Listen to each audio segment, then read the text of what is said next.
Welcome, everybody. I'm Chris Stewart, filling in for Eli Gold once again this week, and it's great to have you with us for another edition of the Nick Saban Show. As we introduced during the Hey Coach portion of our program, Andy Staples from The Athletic is our media guest, and even though everybody likes Andy Staples, that reaction is for another gentleman that has just arrived here at Baumhauer's Victory Grill. I guess he's done a few things around here, and you might have a chance to clap, but I thought that was for me. Yours was a warm reception. It was. When a packed house and then some goes nuts, it means Coach Saban's arrived. Good evening, sir. How are you? I'm great. How are you? Good. I know you know Andy Staples well. It's good to have you in the house, and Andy here as well, Coach. Yeah, good to have Andy with us. What can I do for you, Andy? I know you got something up your sleeve. Oh, well, I was trained in journalism school to just ask a question on everybody's mind and just get it out of the way, so I'm going to ask it, and I will duck beneath this table, and you have it. Is there an update on Bryce? I had to come over here just for that? That's it. I'm leaving after that. Oh. Well, you know, Bryce has been able to practice some this week, but there's no real, bad damage or anything like that in his shoulder, so this is not a long-term thing, but he still has some soreness, and we'll have to make a game-time decision before the game and pregame to see if he can throw the ball well enough to go out there and do his job. So he has been able to practice some, but Bryce is a great competitor. He'll want to go out there and play the best he can. But sometimes you got to protect players from themselves because they got to be able to go out there and create value for themselves and be healthy enough to do it, the right way. He's a sharp guy, and I think he'll know whether he can go out there and do it, and we'll be able to make a decision based on that. So this is really and truly will be a pre-game decision because the way we've treated this from a medical standpoint is overuse would really set him back. So the longer we can go without him doing a whole lot of throwing, the better off we are. Even though he has done some, the better off we are in terms of the healing process. So we'll see how it goes. That's the only update I can give you because that's all I know. That is a good one. I did want to ask because Jalen Milroe obviously filled in for him against Arkansas, and that was the first type of that game action that Jalen had seen. He'd come in in games that were pretty much decided.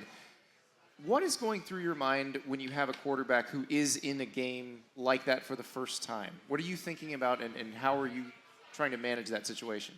Well, I don't really. I think, when I'm in the game, I think about one play at a time. And obviously, we've prepared for the game. Jalen's got a lot of reps in practice. Bryce has got a lot of reps in practice. We kind of have a good feeling about what those guys can do well. So you got to shift gears a little bit and try to do what you can do to help that guy have success on the field. And I just, one play at a time. What are we doing on offense? What's the play call? How are we supposed to execute it? Are we reading the play right? Do we need to correct it the next time? But that's just how I go through the game, regardless of what the circumstances are, regardless of who plays, because, you're really trying to get the players to be able to play the next play. Mm-hmm. So even if they didn't have success on the previous play, you want them to be able to stay focused on what they have to do to play the next play. I think there's probably a great lesson for everybody out there to just use, the Arkansas game as kind of a metaphor of life in terms of, when I have mental intensity, when I'm sort of focused on what I'm supposed to do, what kind of result would I get? And, for other than 12 minutes in the game, it's 49-3. And then the last 2 minutes of the first half and the first 10 or 12 minutes of the third quarter, they score 23 points and we don't do anything. We didn't get any first downs. They outgained us. We couldn't get off the field on third down. We got an onside kick. We had a bad snap on a punt. Totally lost mental intensity, for that period of time after getting ahead 28-0. So there's a lesson to be learned in all that. So, competitive maturity, is something that I think is really important to all of us. It's important in your life. It's important for you to be successful in your life. It's important for you if you're an athlete because you really understand what you have to do to keep from losing before you have a chance to win. So, and that's how you prepare, how you take care of yourself, how you can sustain this mental intensity thing and focus that I'm talking about so that you can be the best version of yourself. And most people, when they have success, they think enough is enough. I've done enough work. We've won 5 games already. Do we have to keep going through this grind to win some more? What's the standard? How many self-imposed limitations do you put on yourself? Like, I'm getting tired, I don't feel too good, so I need to take it easy. And you tell yourself, enough is enough. I've worked hard enough. I studied enough. Did you study enough? I don't know, did you? I didn't make a C on the test. You didn't study enough. So because you studied for a while, and then when you felt like you didn't want to study anymore, you said, enough is enough. So you quit, and you made a C, right? So you weren't going to win a championship. You were just going to pass, that's all. So this is what I'm talking about. How do you respect winning? How do you respect doing the things you need to do to sustain success when you have success and when you have failings? Both. You have to respond the right way and keep a momentum about what you're doing when you have success, because you maintain the mental intensity it takes to continue with consistency to be successful, which is what defines success, is consistency and performance. So how do you do that? Or do you say, I've done enough? So the older I get, the more I realize that every coach I ever had who said one play at a time, process-oriented thinking over results-oriented thinking is the right way to go. I'm curious for you, and you've been teaching it to your players since you've been a coach, but how long did it take you personally to think that way? Or were you kind of born thinking that way? Were you, as a high school player, as a college player, did you think that way, or did you have to teach yourself as you did? I didn't teach myself. My dad taught me. My high school coach taught me. Don James taught me when I was in college. So, it's something that I think you learn. You learn how to do. You learn how to overcome your feelings. It's feelings versus choice. Do you do what you feel like doing, or you choose to do the things you need to do to be successful? And it takes, the right mindset, the right mental toughness, the right self-discipline, to be able to make those choices and decisions. And it depends on how important is whatever it is you want to do. Whether you want to be a lawyer someday, or whether you want to play in the NFL someday, or be a great teacher. Whatever you want to do, that should create the momentum and desire for you to continue to do things at a high level. But being process-oriented is the most important thing, and so many people are result-oriented. And it's one of the things that we have to train a lot of our players who have had a lot of success in high school, because they're so driven by the attention that they got for having success that they just base everything on, how did I do on that play? And if they didn't have success, they have trouble bouncing back and playing the next play. But, every one of these things, if you're process-oriented, every time you have a failing, that's an opportunity for you to learn and grow and get better if you have the right mindset toward it. So, it's not natural, but I think it's the most effective way to go, and that's how we've always tried to do it in the program. And sometimes you've got guys that buy in, and sometimes you've got guys that don't. But the guys that buy in usually end up developing a little more quickly.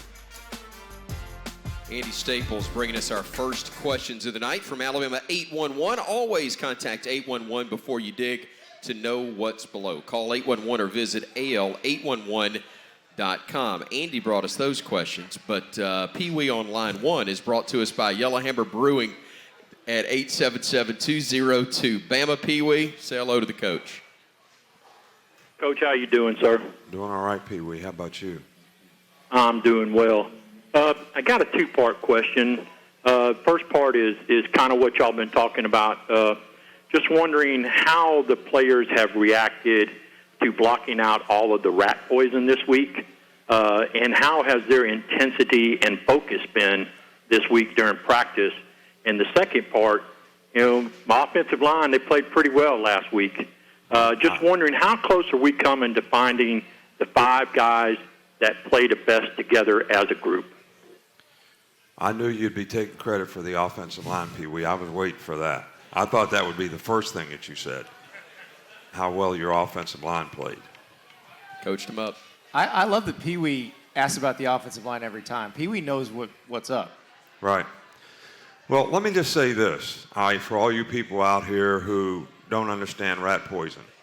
We were in the same situation last year that we're in now.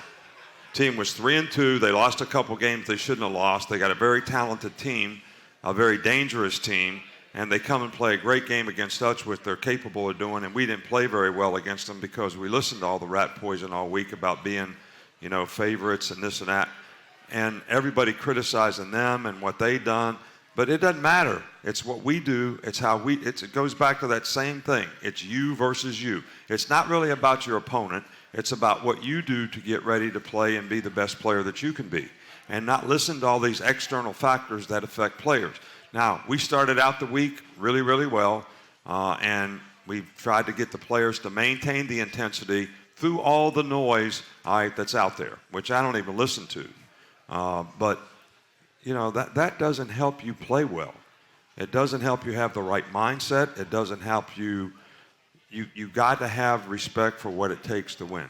You got to respect winning and what it takes to win against good players. And they got good players. They have a good team. They've got a really good defense. The quarterback's very athletic. They got some really good skill guys, some really fast guys. Number 6 scored on a kickoff return on us last year. He's a dynamic player. So I don't know when people learn. I think Notre Dame got beat when they were 20-point favorites, if I remember. Somebody else got beat early in the season that were 20-point favorites. I don't even know what the line is on this game. But the point of that is that doesn't really matter because the game gets decided by how you play. And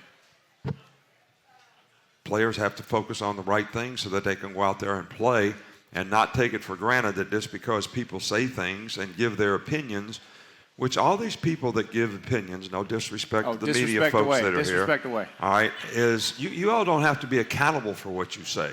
You pick things and you say things and you do things and they're going to win this and that and all that. And if it doesn't happen, you don't have any consequences. Nope. I don't live in that world. We don't live in that world. Well, as I tell people when they say, you're not very good at picking games, I say, I'm good at writing stories. If I was good at picking games, I wouldn't have to work to write stories. I'd be living in Las Vegas or on my own private island somewhere. So I refrain from picking this game in front of you because, I don't want to add to the rat poison. Tell me when you're through, though. When we're through, tell me who you got. Let's, you don't want to know? Have you seen my record? Let's go now, Coach, to Tokyo, Japan. Andrew has been patiently waiting. Tokyo? That's what they tell me. It may be Jasper, hey, but I Coach. think it's Tokyo. This is Andrew. Hey, Coach, this is Andrew. I'm over in Tokyo. I'm active military stationed over here. Oh, yeah? And been an Alabama fan my whole life. Well, hey, we appreciate you calling. What time is it there? Yeah. Okay, it is Friday morning at about 9:14 in the morning. Oh, yeah. Well, have a good day. It's nighttime here. Yeah, well, I'm flying back to the States tonight, so can't wait. And looking forward to going on some leave and some TDY. But just want to say thank you for coaching Alabama. We love you, win or lose. You're still our coach. And we hope the best for Bryce, and we'll see how this weekend turns out. So back in 2008, when I was stationed in Afghanistan for deployment, I sent you a flag that we flew over the hospital in gratitude for your work with Nick's kids. And I just want to say thank you for those 19 houses you've built in association with Habitat for Humanity with Nick's kids. As a chaplain, that does my heart good. And looking at the history book of Alabama football, I know you kind of stretched it to get number 19, but depending on who you look at, Alabama's had as many as 25 national championships by one selector or another. Have you ever thought about building a few more houses based upon some of those seasons like 1945, 1966, undefeated, untied, dominant seasons, but were not nationally or recognized by the school as a national championship? Andrew, I was really appreciating your call until you put this idea in Miss Terry's head. I'm sure she's sitting right here. So it probably won't be long. It probably won't be long. All right, but it's a good point, and we love helping people. And we appreciate you and what you do to, support our country, defend our country, defend the quality of life that we have. And we have a lot of gratitude for you and all the servicemen who do that, and appreciate you more than you know, and appreciate your call. So thank you. Appreciate all of our callers. We'll get to more of them at 877-202-BAMA in just a few moments. Right now, though, we step aside for this break. More with Nick Saban coming up right here on the Crimson Tide Sports Network from Learfield. 2 seconds on the play clock. Get the snap off in time. Slant across the middle. Catch made. Prentice. Foot race. Forget it. Touchdown, Alabama. All of our refreshing Bama highlights this year presented by Yellowhammer Brewing Company. Brewed locally in Alabama and served to fans across the Southeast. Alabama, Texas A&M, a 7 o'clock kick Saturday night, Bryant-Denny Stadium. Radio coverage on the Crimson Tide Sports Network will begin at 4 o'clock as we continue visiting not only with Coach Nick Saban, but also Andy Staples from The Athletic. And, Coach, question number 1 tonight from AL.com, and the thread for the Nick Saban Show from AL.com comes from Ben in Charlotte, North Carolina. And he says, hey, Coach, Texas A&M had to replace their defensive coordinator this year with Mike Elko, now the head coach at Duke. Does this change their defensive philosophy from last year? And Roll Tide from Ben in Charlotte. Yeah, well, Mike Elko is really, really a good coach. As he's done a really nice job at Duke because they're having a nice year. But I always felt like he was one of the most difficult preparations from a defensive standpoint, especially the pressure package. Gave us problems last year on third down. And but the defensive coordinator that's there now was at Ole Miss last year, and he's a very, very good coach. But they play a combination of 4 down, 2 linebackers, 5 DBs, and then they play the 3-3 stack stuff with 6 DBs. So that makes it a more difficult preparation, and there's more multiples to, have to block. So it's been an interesting week from that standpoint. So philosophically, they have changed defensively, but they still have really good players. They've got good guys up front. They've got a really good secondary, very athletic at corner, really good safety. So and they're one of the best defensive teams statistically, in the SEC. So this is a good defensive team. Coach, let's go back to the phones. And I looked initially after having somebody from Tokyo. I thought we had them from Osaka, but that actually says Odessa, Texas is where Paul joins us next. Paul, how you doing? I'm doing great. Thank you so much for taking my call, Coach. And Roll Tide. Roll Tide, Paul. Well, my name is actually Paul Bryant Talley. You see, my father was a huge Alabama fan, and I tell all my friends when the doctor spanked me on the bottom, I said Roll Tide. Oh, yeah? Well, that's good. You got a good name to represent our tradition here, that's for sure. Yes, sir. So my question and story is kind of 2 parts. Back in 2019, I went to College Station to watch Alabama play Texas A&M. And after the game, I went to the bus while you were leaving, and I happened to run into Miss Terry, and I told her, Roll Tide, Miss Terry, great game. And she said in the sweetest voice, Roll Tide, and gave me a big high five. So my question is, because everybody knows how much Miss Terry means to the Alabama program, is when do you think you're going to have Miss Terry on the show as a guest to tell stories or maybe answer some questions? Yeah, I think that would be good. And I think she would do a wonderful job and give a different perspective on a lot of things, which I get to hear about, which influences me in a very positive way, I might add. You should. And you better. She always comes to the radio show. She's always here. So I appreciate that support. And, I'll see if she wants to come up here one day and see how it goes. And she's shaking her head, yes, which means...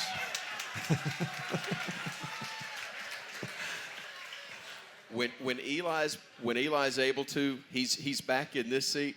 I want that show. That's what I want. That'll be a good one. Let's go from Odessa, Texas, to an area of Hoover, Alabama. I believe Jimmy's in Bluff Park. Hello, Jimmy. Hey, Coach. How you doing this evening? Good, Jimmy. How are you? I bet you weren't expecting Jim Kelly to call your show tonight, were you? No, I wasn't. Well, that's who's calling. Well, I appreciate it, man. The real Jim Kelly that used to beat our brains out? No. I'm older than him. I got the real name. Chris knows me. My question for you tonight is, with all the distraction of media, how do you handle the players in the locker room as far as taking the phones up? Are they allowed to have the phones in the locker room? I just want to know how you handle that issue, because I know it's got a lot of distraction. Right. Well, I don't think we can do anything. Players are not allowed to have their phones in meetings, and they don't even bring them. They're not even allowed to bring them in the meetings. So for that time, we have their total attention. When it comes to, like, the game, whenever your group is called up in the locker room to start flex, which starts like an hour before the game, you have to turn your phone off. And your phone's off until the game's over. So those are the kind of parameters that we, try to set with the players. If a player brings his phone in a meeting, he loses his phone for a day. The next time he does, he loses it for a week. So we don't have anybody bringing their phone to the meetings, because these guys have a hard time living without them. And so it works out pretty good that way. But I don't think that you can these guys are, they grow up sort of on their phone, on social media, getting positive or negative self-gratification from what other people think. They communicate with their friends that way. We have a psychiatrist who tells me that we would be better teachers if we would text the players rather than present as teachers like we do in meetings, that they would learn better if we'd just send it on their phone. So I don't think you're ever going to change that part of who they are. And I don't know that it's a terrible thing, but I do think that there's a time when they need to focus outside of what their phone's saying. And we sort of, set those parameters, and we don't have any issues with it. We don't have any issues at all with the players relative to when we say it's time to turn them off, they're off. Coach, we get calls from AL, or we get messages to you from AL.com and questions. We get calls on the Yellowhammer Brewing hotline, but we love getting questions in-house, and this lady has kindly waited and has one for you, ma'am. If you would, say your name and share your question with Coach. My name's Bonita Hoffner. My husband and I have traveled here all the way from Michigan to see you, and this is our very first game. I'm sorry? From Michigan. They've come all the way from Michigan to see you. Oh, yeah? Whereabouts in Michigan? Quincy, Michigan, near Coldwater, Michigan. Oh, yeah? Great. It's a small town. It's our first game, and so I wanted to ask you, what do you see as the biggest challenge facing you with the Aggies this Saturday? Yeah, well, I think the biggest challenge is they have some really good players. They have some explosive players on offense. The quarterback's very athletic. So we're going to have to play really good team defense and play smart and not give up explosive plays. That was a big problem in a game last year, is we made a lot of mental errors and gave up explosive plays. I think offensively, regardless of who plays quarterback, it's going to be important that I think our guys understand what they need to do, but to be able to go out and execute, and the quarterback has to take what the defense gives. They'll drop 8 guys in coverage a lot, so you can't force things. You got to take care of the ball, can't turn the ball over, and we got to be able to control the line of scrimmage to some degree so we can have balance run and pass. So, and in the kicking game, we can't have a huge error. Like last year, we blocked the punt for a touchdown, and the very next play, they run a kickoff back for a touchdown. So we can't have those kinds of, breakdowns on special teams that doesn't allow us to create, positive opportunities for us when it comes to controlling vertical field position on special teams. So we're going to have to play really well as a team. I think what I've been talking about is maintaining intensity. When we have played with intensity as a team, we are a pretty good team. But we have not done that on a consistent basis in every game all the time. And I think that's going to be very, very important in this game, because when you play better teams, you can't overcome, these little hiccups, because it allows the other team to stay in a game. It allows them to be in a game, and you get down to the end of the game like last year, and they make one play, we get pass interference, and they're in field goal range. So you don't want it to get that close, but you got to play for 60 minutes, and I think that's going to be the important thing for us in this game. Coach, real quick. That was a good question, though. We love Michigan, by the way, except for the weather in the wintertime. We had a place at Walden Lake. We loved that, too. Yeah, it was great. We've had The water wasn't warm enough to get in until the 4th of July, but it was great. Hear that from Nate Oates talking about his swimming pool in Buffalo that he had just before he moved here as well. Had this nice lady from Michigan here, Coach. We've had a question to you from Charlotte. We've had not Osaka. I tried to make it Osaka. Odessa and Tokyo. When you came to Alabama, you knew the state of Alabama and regionally what Alabama was. But is this an element of Alabama's reach that surprised you, perhaps even just how broad the Alabama name and brand is? Well, I think that we have an iconic brand. I think we had an iconic brand before I ever came here. When I was at LSU, I always thought Alabama was a special place. I think you add a little success to that iconic brand. You see the university grow. You see the quality of students that come to school here grow. But I also think that there's one thing that we've always tried to do here is we've always tried to have a classy organization. The way we play, the way we compete on the field, the way the players act, the way they represent the university, the way the coaches represent the university, the way, the whole organization sort of wants to be first class. And every opportunity that I get to point out lessons that players can learn when they're not representing the university in a first class way, believe me, we use those opportunities because it creates value for them too. Because they become classy people. They have a better chance to be successful because of the character that they've built, the habits that they've built, and how they represent the university and how they represent themselves, and that creates value for their future. So I think all those things sort of contribute to this iconic brand being something that's special worldwide.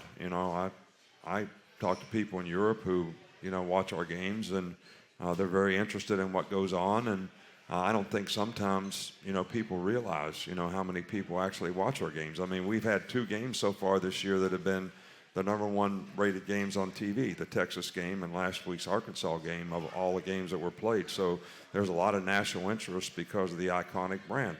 And I think that creates value for our players. That's one thing that helps us in name, image, and likeness, is it's not just having a collective, because a lot of our players can get exposure and earn things because of what name, image, and likeness was really supposed to be.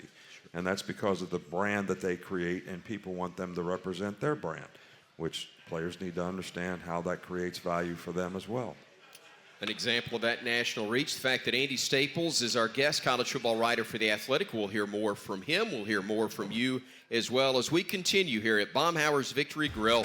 It's the Nick Saban Show, the Crimson Tide Sports Network from Learfield.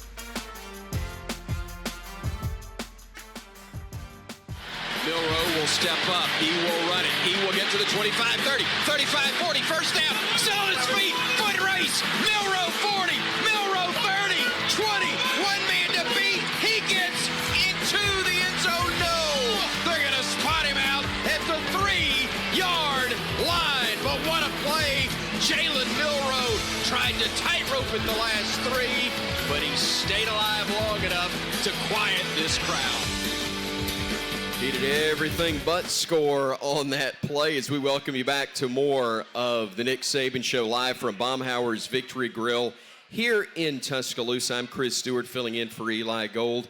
Again this week, Coach Nick Saban, of course, is here, and so is Andy Staples, college football writer for The Athletic, as Coach signs a few more autographs. Andy, great to have you with us here, and we'll give you an opportunity to ask Coach another question as we get things started in this next segment. Well, I am curious about something you just said, because you said you had a psychiatrist tell you that it might be more effective if you texted the players some of the teaching points instead of presenting them in the way you have been. How often are you checking in on how well you are communicating with this age group? How often are you evaluating how you communicate with them to change the length of meetings or scheduling, that sort of thing? Well, I think that these guys still operate best when you have a routine. So we kind of keep the same routine, all week. They know what to expect, what's coming up next, when we're going to do third down, when we're going to review third down, when we're going to do red area, when we're going to do goal line and short yardage. So, and I think that keeps their attention, better than just hit and miss all over the place, what's coming up next, and they don't know what to expect. I ask players questions all the time. Like when we go over the tape and I'm going over the tape, I'm constantly saying, okay, what are we playing here? What's the check? What are you supposed to do? I want them to tell me. That keeps them engaged instead of me just telling them all the time that, you were supposed to do this or you're supposed to do that, or, tell me how you played this technique, what'd you do wrong? And I think that keeps them much more engaged. It makes them communicate. And I think it's the best way to teach. And, I said this before, and I think I said it last week on this show, but you constantly got to have to remind guys of how is this behavior that you're sort of using, is that really helping you create value? And I think, last week or sometime, I even asked one of the players, I said, who's going to pay for that? You all want to play in the NFL, you all want to make money, and you're out here practicing like that and doing that. I mean, how is this creating value for you? Even when players, get in fights, I say, you have no respect for your own self. Do you know how valuable, your hands are? You're a receiver, you know how valuable your hands are, you know how valuable your body is to you. Why would you put yourself at risk, on or off the field? Doing something, making those kind of choices and decisions that could actually, hamper your future. So, again, it all goes back to that first statement I make. It's you versus you. It's not really so much about the opponent as it is how do you do what you do? How do you prepare? How do you ready yourself? How do you take care of yourself so that you have the best chance to go out there and perform? And you got to maintain the right mindset to be able to do that, as I demonstrated that we didn't do in the Arkansas game. But you got to make players aware of that, and you use every one of those opportunities to teach players. And hopefully they respond the right way, and guys that have competitive character usually do, and they're usually some of the best leaders and some of the best players on your team. Coach, our second question from the Nick Saban Show thread at AL.com is from Carlton in Decatur, Alabama. Carlton says, hey, Coach, I saw where we're honoring the 2012 National Championship team prior to the game on Saturday. What are some of your favorite memories from the 2012 season that ended with a big win over Notre Dame? Carlton says, thank you, and roll tide, Coach. Well, that's the first thing I thought about when you started to ask the question, when you said, what is your biggest memory? That was it. I think we played in Miami, and they had a really good team, and our guys played a really, really good game, dominated the game, and I think we're ahead like 28-0 at halftime. But that was really a good group of players. It's special to win a championship. It's special because all the things we've been talking about, that proves your ability to do all these things and choose to make the right choices, not for a day, not for a week, not for one game. Never say enough is enough until the season is over. We have a dream, we have a goal, we have something that we want to accomplish. Don't tell me about how tired you are now. We'll rest at the end of the season. So, and those guys were able to do that. And that was a really special team and a special game. And it was a back-to-back championship in 11 and 12. Sure. And we've never had we have never had that again because those guys showed they had the ability to deal and live with success and didn't allow the success to affect their performance. Where the next year, I thought we had a better team, and we couldn't do that. I mean, we couldn't. We lost. That's the kick six game that, knocked us out of the, but we didn't play very well. So I remember those games more than I remember the ones we win. That's what I thought. When Barrett Jones and A.J. McCarron got into it at the end of that Notre Dame game, the game is well in hand, and they're getting into it over a play call or a protection scheme. Did you just smile at that point? Look, I have a tremendous amount of respect for both those guys because of the kind of competitors they are. But I think that's just a demonstration of how players learn how to play for 60 minutes in a game. And they're not looking at the scoreboard. They're not letting the scoreboard affect how they play. They want to get it right, and they want to continue to do things the right way. And that's their expectation for each other. So there's a standard that they have for themselves, but there's also an expectation and a standard that they have for their teammates. And when somebody's not meeting that, there can be a confrontation. And I think that's not a bad thing. That's a good thing because you're holding people accountable. And that's one of the things that, is sometimes really difficult as a parent, as a teacher, as a coach, to hold people accountable. But it's the number one thing that they need to do so that they can be successful. If they're not accountable and you can't trust them and rely on them to do their job, how can they play? And that's how they create value for themselves. So I love those two guys, though. Coach, let's get one more in real quick before the break from this gentleman down here in front. Go ahead, guys. Hello, my name is Luke. My name is Woods. We have two questions for you. How do you think we're going to beat Texas A&M? How do you think we can beat Texas A&M? Yes, sir. Wow, that's They asked the best question. if I have to get a short answer, we have to play damn good. Without being specific about details, we have to play damn good. My second question is, you've been so good for Alabama football. What do you think fans could do for you? I can't hear He it. said, you've been so great for Alabama football. I think he said, what can the fans do for you? Well, I think what the fans can do, and I like for everybody to hear this loud and clear, is create a tremendous atmosphere in the stadium. Our players appreciate it. It affects the other team. Makes it more difficult for them to maintain momentum in the game, when, the fans are really into the game, regardless of what's happening in the game, man. You got to play for 60 minutes, just like the players do. But I also think there's a lot of indirect things that great fan support and great stadium sort of affects. Like we will have a tremendous amount of recruits. We'll have guys making official visits. We'll have a lot of unofficial visits. We'll have a lot of people here who will come away from this game, and the brand and the feeling that they have and the spirit is something that's really, really special that they remember and they want to be a part of. So it's not just the game itself. It's all the sort of indirect things that great stadium, great fans, great atmosphere sort of create for the program. But our players and how it impacts the game is the most immediate thing that the fans can do to really help. And I think this is the one that we need to really get fired up for, all the fans, so that they help our team and maybe they affect the other team in a way that can help our team. This segment of the Nick Saban Show is brought to you by Coca-Cola Zero Sugar. Zero sugar and refreshingly delicious.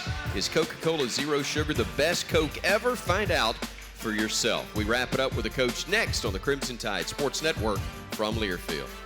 I wanted to ask, you have very talented players that you recruit out of high school on this roster. When you decide to take a transfer, how much evaluation do you have to do to make sure that that person fits and that person can be additive when you've already got, obviously, some very talented players on the roster? Right. Well, I think we kind of learn as we go a little bit about how the whole transfer thing can affect and impact your team. Like we have 4 or 5 players that are transfers that have made been real significant positive players for our team. And I think that's a really good thing. We didn't lose any of our best players from our team, but we lost a lot of really, really good backup character, quality guys that were mature because they'd been in the program for 2 or 3 years, and maybe they didn't think they were going to be starters. So we lost some depth, on our team. So it affects your team both ways. We want to recruit character, quality young men that we can develop in the program, but I think that you have to use, transfers more for us where we need guys.